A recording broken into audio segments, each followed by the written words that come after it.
Assalamualaikum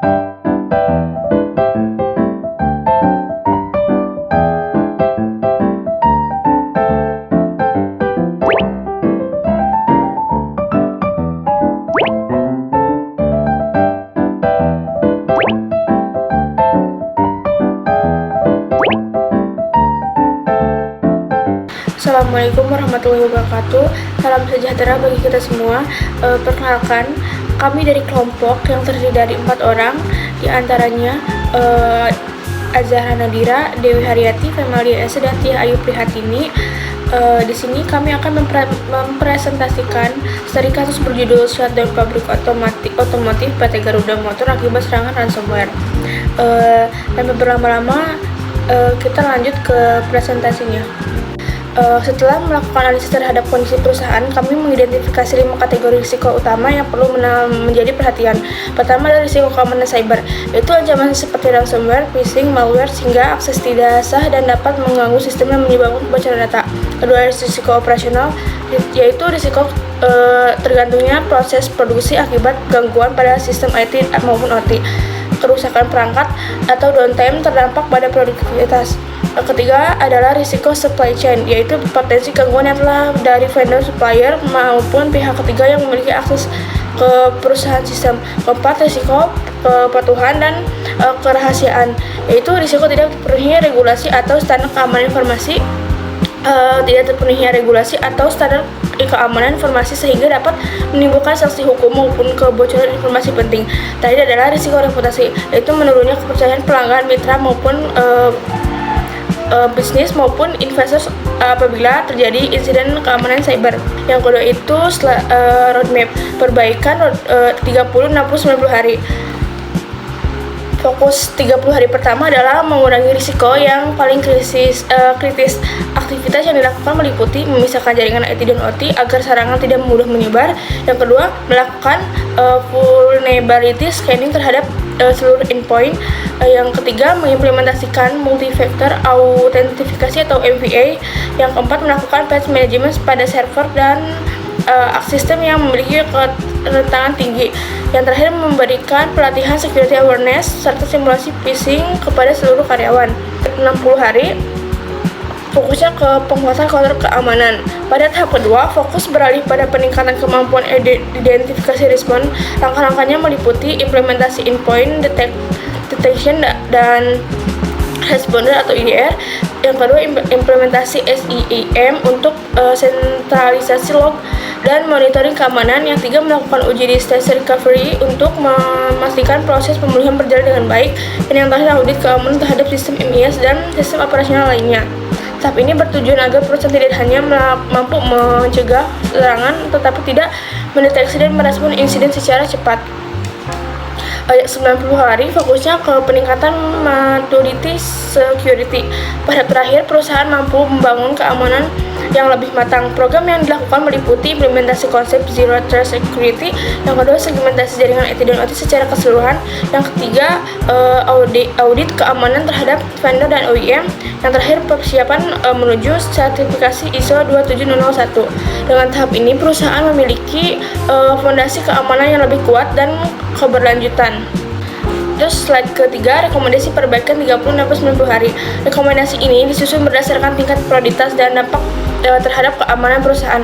Pada 30 hari pertama, perusahaan difokuskan pada tindakan yang dapat segera menurunkan risiko, yaitu isolasi jaringan IT dan OT, vulnerability scanning aset kritikal, implementasi MFA, patch management terhadap rentan kritis, security awareness, dan simulasi phishing. Pada 60 hari, perusahaan mulai meningkatkan kemampuan monitoring dan respon dengan implementasi EDR, sentralisasi log menggunakan SIEM, pengujian backup dan disaster recovery, audit keamanan sistem MES, dan review hak akses pengguna. Sedangkan pada 90 hari, perusahaan diarahkan menuju peningkatan pada kelola keamanan melalui implementasi Zero Trust Architecture, segmentasi jaringan secara penuh, audit keamanan vendor dan supply chain, dan terakhir itu persiapan sertifikasi ISO 27001 serta peningkatan proses keamanan secara berkelanjutan. Risk of IT adalah risiko yang terjadi pada sistem teknologi informasi perusahaan. Dalam kasus ini, risiko tersebut dimulai dari email phishing yang dibuka oleh staf keuangan, kemudian masuk ransomware BlackLock yang berhasil mengenkripsi my server, MQTT broker, dan database MES. Selain itu, tidak hanya segmentasi antara jaringan IT dan OT, membuat malware dapat menyebar dengan cepat ke lingkungan produksi. Sedangkan risk to IT adalah dampak yang ditimbulkan oleh gangguan teknologi informasi terhadap proses bisnis perusahaan.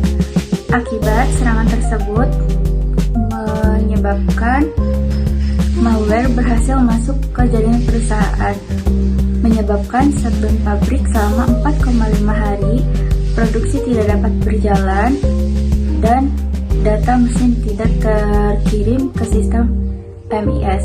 Monitoring produksi terganggu, proses recovery menjadi lambat karena backup korup, dan malware menyebar hingga ke sistem produksi. Slide berikutnya, kami menjelaskan dampak insiden ransomware terhadap OEM, supply chain, dan pelayanan pelanggan. Pertama, pada aspek OEM atau pelanggan utama perusahaan seperti Toyota dan Honda.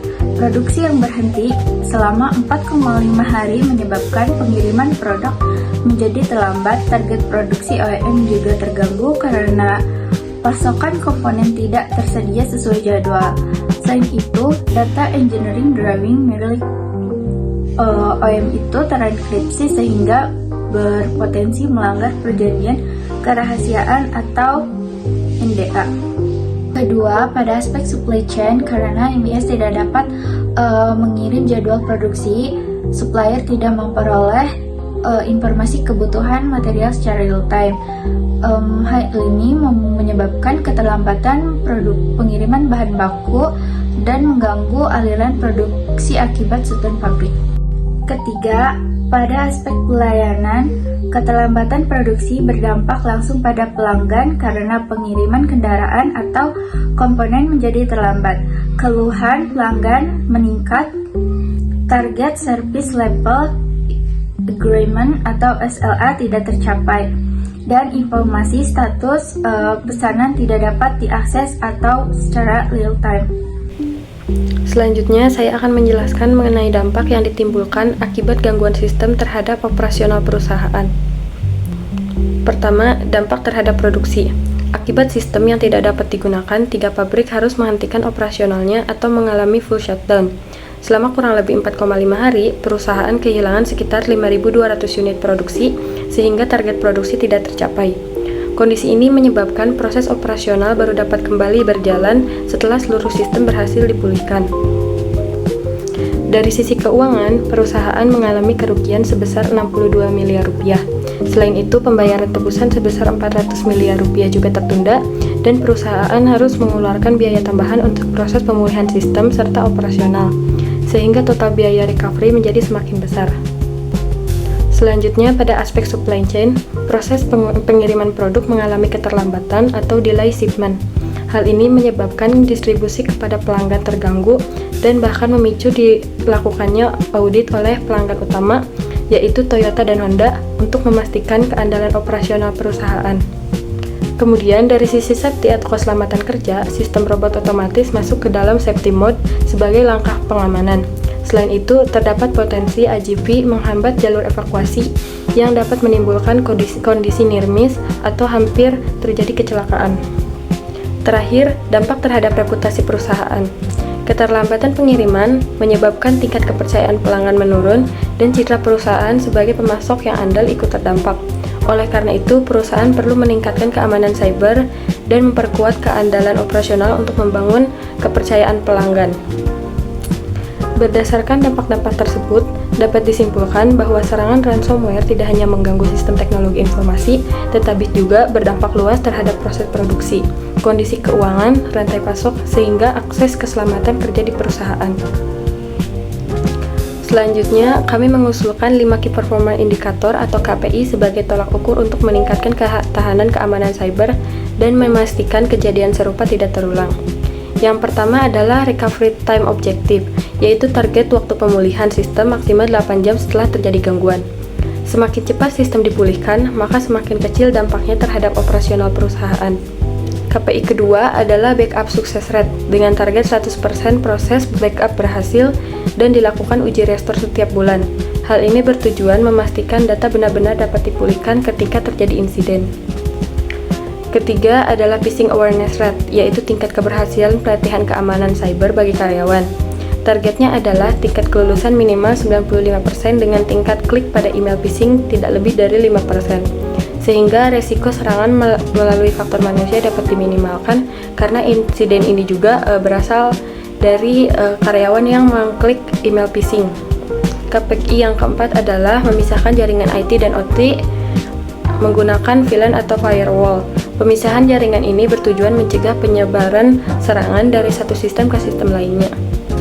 KPI terakhir adalah Patch Management Compliance, yaitu memastikan minimal 95% perangkat telah menerima pembaruan keamanan dalam waktu maksimal 7 hari setelah patch dirilis. Dengan pembaruan yang cepat, celah keamanan dapat segera ditutup sehingga resiko serangan menjadi lebih kecil. Melalui 5 KPI tersebut, perusahaan dapat mengukur efektivitas strategi keamanan cyber sekaligus meningkatkan kesiapan dalam menghadapi ancaman serangan di masa mendatang. Assalamualaikum warahmatullahi wabarakatuh.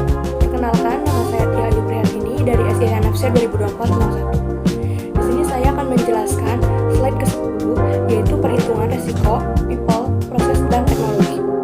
Pada slide ini, saya menjelaskan hasil analisis resiko menggunakan pendekatan people, proses, dan teknologi.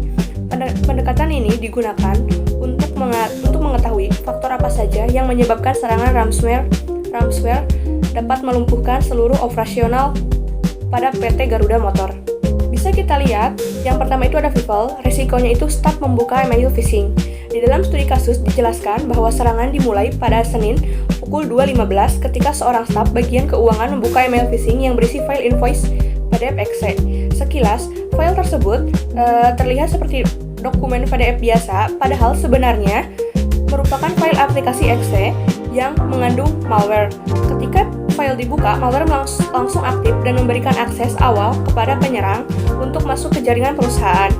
Artinya, manusia menjadi titik awal terjadinya serangan. Walaupun perusahaan memiliki teknologi yang canggih, jika pengguna tidak berhati-hati, maka serangan tetap dapat terjadi. Karena itu, nilai L, likelihood, diberikan 5 karena kemungkinan karyawan menerima email phishing sangat tinggi dan serangan seperti ini sering terjadi di banyak perusahaan.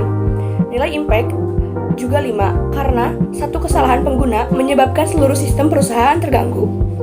Sehingga skornya menjadi 5 dikali 5 yaitu 25. Kategori resikonya sangat tinggi. Mengapa sangat tinggi? Karena hanya satu orang membuka email, tetapi akibatnya 3 pabrik terhenti beroperasi selama kurang lebih 4-5 hari. Selanjutnya yang kedua ada proses. Resikonya tidak ada serangan segmentasi jaringan IT dan OT. Setelah malware masuk ke dalam laptop staf, malware tidak berhenti di komputer tersebut. Malware berhasil melakukan lateral movement, yaitu bergerak dari satu perangkat ke perangkat lainnya. Hal itu dapat terjadi karena jaringan kantor IT dan jaringan produksi OT tidak dipisahkan menggunakan VLAN ataupun firewall. Akibatnya, malware dapat masuk ke server mesh, MQTT broker, database, robot welding, mesin CNC, dan IGV. Padahal seharusnya jaringan produksi memiliki perlindungan khusus karena mengendalikan mesin-mesin penting. Nilai likelihood-nya diberikan 5 karena selama jaringan masih menyatu, peluang penyebaran malware sangat besar. Nilai impact-nya juga 5 sebab ketika malware mencapai jaringan OT, produksi langsung berhenti total. Skornya sama, 25, sangat tinggi. Mengapa? Karena jika jaringan dipisahkan, malware hanya akan menginfeksi jaringan kantor dan tidak bisa masuk ke area produksi. Jadi, sebenarnya, kerusakan sebesar ini dapat dicegah apabila perusahaan menerapkan segmentasi jaringan sejak awal. Selanjutnya, yang ketiga ada teknologi. Resikonya, ransomware mengenkripsi MSI, MQTT broker, dan database. Faktor terakhir adalah teknologi. Dalam studi kasus dijelaskan bahwa ransomware berhasil mengenkripsi server MMS MQTT Broker, dan database MES. Ketiga sistem tersebut merupakan otak dari proses produksi. MES berfungsi mengatur proses produksi, MQTT Broker berfungsi mengirimkan data sensor IoT secara real-time. Database menyimpan seluruh informasi produksi. Begitu ketiga sistem tersebut terenkripsi, dashboard produksi langsung mati, dan operator kehilangan kendali terhadap mesin. Ketika robot welding otomatis masuk ke dalam safety mode dan jalur produksi terhenti. Nilai layoutnya juga adalah 5, karena perusahaan belum memiliki pengamanan yang memadai seperti segmentasi jaringan, IDR, maupun monitoring keamanan. Nilai impact-nya juga 5, karena seluruh operasional perusahaan berhenti dan proses recovery memerlukan waktu hingga kurang lebih 12 hari ke depan. Sehingga skornya sama, yaitu 25, dan kategorinya juga sangat-sangat tinggi. Dari hasil analisis terhadap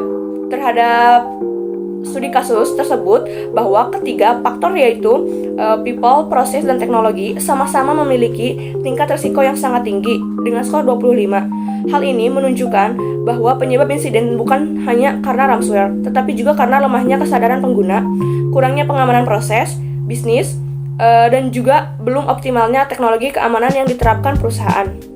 Selanjutnya, desain arsitektur jaringan yang aman.